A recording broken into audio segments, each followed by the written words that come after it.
Namaste. When we are talking about spirituality and patriotism, let's first clarify the two words. When I am speaking about spirituality, it usually means the evolution of the human consciousness, and through lifetime after lifetime after lifetime, it not only spans for one life.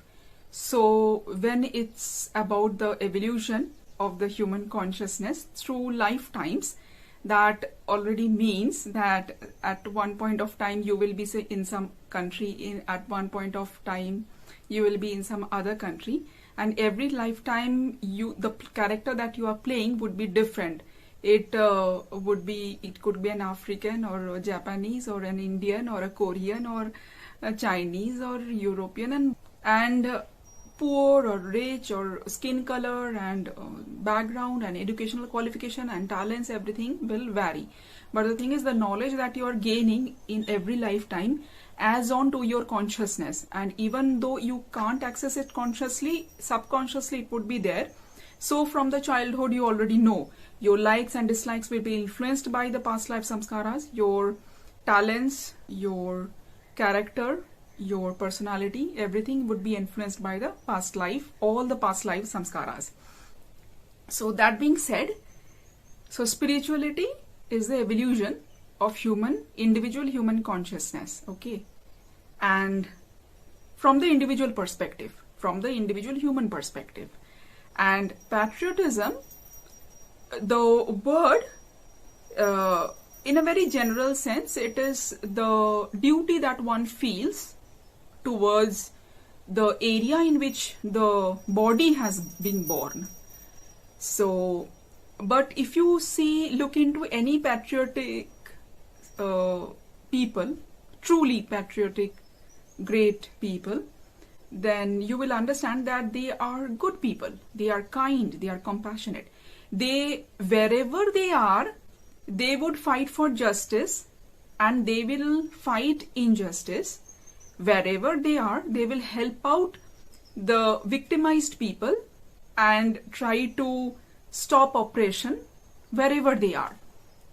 So it is not a coincidence, but it was their life's calling that they were born at that time, in that nation, in that context. So whether it be Martin Luther King, whether it be Jhansi Ki Rani, whether it be, anywhere, the thing is, wherever they were, they did what seemed right to them. And these words and the obsession of the human brain with the words and being, limiting the kindness and compassion of a great soul into the small word of patriotism will be doing injustice to them, will be doing injustice to their greatness. Now, even for a commonly kind person, if there's a sick dog, he will go and help. And if you are labeling him as, well, he is an animal lover or a dog lover, well, that might not be the case. The thing is, if you are a compassionate and kind person, you will help out anybody.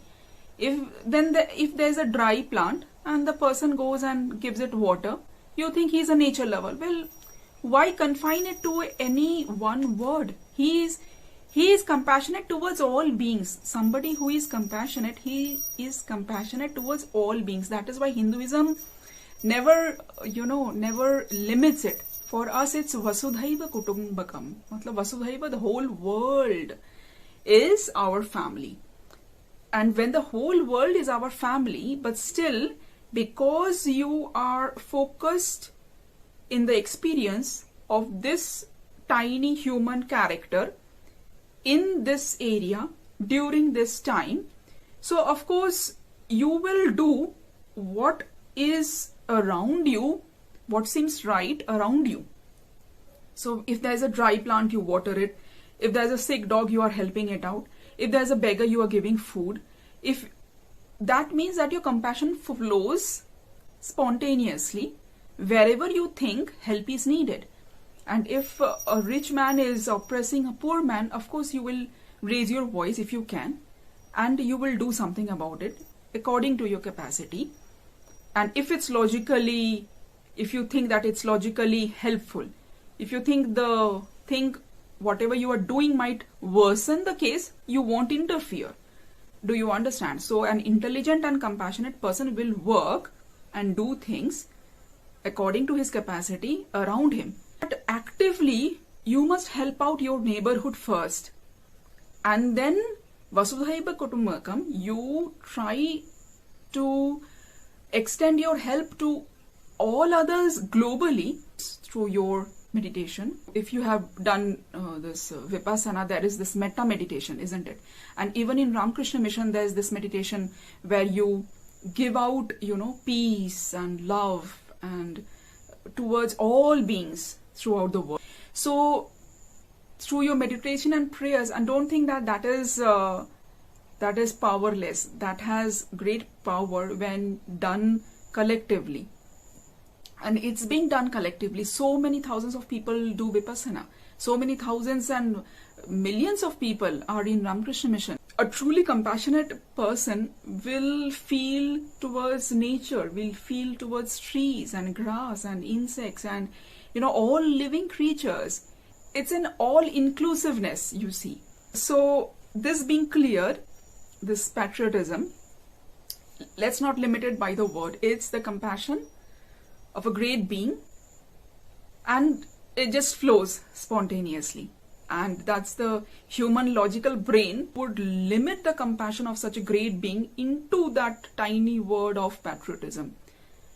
Patriotism is just compassion, and it will flow. And this during the evolution of the soul, a common person, like a soul which is at a lower level, human lower level, he would feel identified with just his family maybe. Or even before that, maybe just himself. So he just thinks of his own profit. Swarthi we say, isn't it? Selfishness. So he is focused on the gains that he can have, and he is not looking at anything else.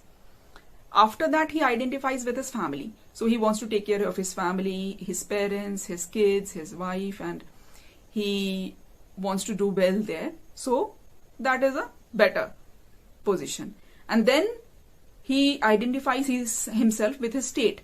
Okay, a Bengali, a Gujarati, a Punjabi, and he wants to do good there also. He wants somehow to contribute towards the well-being of his state. And then comes nationality. He wants to do something for his nation. Then comes nature. He wants to do good for the nature, for the world. And if his capacity isn't there, but he can do a lot through prayer and meditation. So that is the evolution of the human consciousness. The more you identify with the inclusiveness in which you are gradually progressing. So then after you go beyond the human experience, of course, you identify with the whole of the existence. So patriotism, the word, let's just, kick it away. And compassion and inclusiveness, you progress continuously in your spiritual path. From just including yourself to including your family, and then including your state, then including your nation, and you include the whole world. The well-being of the whole world matters to you. And that really, not from your words, not because you are influenced by society, but it's a spiritual thing. You see, the more you progress spiritually, it comes spontaneously from your heart. It's a transformation that must come from within. Even nationality isn't something that you talk about or do about. It's a spiritual transformation that needs to take place for you to really feel one with the country. And then comes to feel one with all of humanity. So that is a state of spirituality. That is a state of human consciousness. I hope I could make myself clear. And all other comments and perspectives are of course welcome in the comment section. Though I'm not discouraging questions, there would be innumerable questions. No matter how many books you read or how many articles or whatever videos you see, and even I myself won't be able to make someone understand whose mind or heart is not yet capable of grasping the truth, you see. So I want all my viewers to really focus on their sadhana so that you yourself can reach a point where you don't need to ask these questions, but you can, you just see the truth. It's like literally seeing the truth yourself. So please, I request all my viewers to focus really seriously on their sadhana because it's very important. And to mention one another thing, you remember Ramshradev used to say the pure mind and the impure mind. The impure mind, they might have great intelligence, but the thing is they would still be incapable of understanding the spiritual higher truths because of their impurity. And a pure mind, even though it might be a very simplistic mind, yet he would be able to grasp the higher truths because of the purity. So, and sadhana purifies our mind. So I insist that all of you do your sadhana very seriously so as to purify yourselves and make your intelligence capable of understanding the higher truths of life. Hari Om.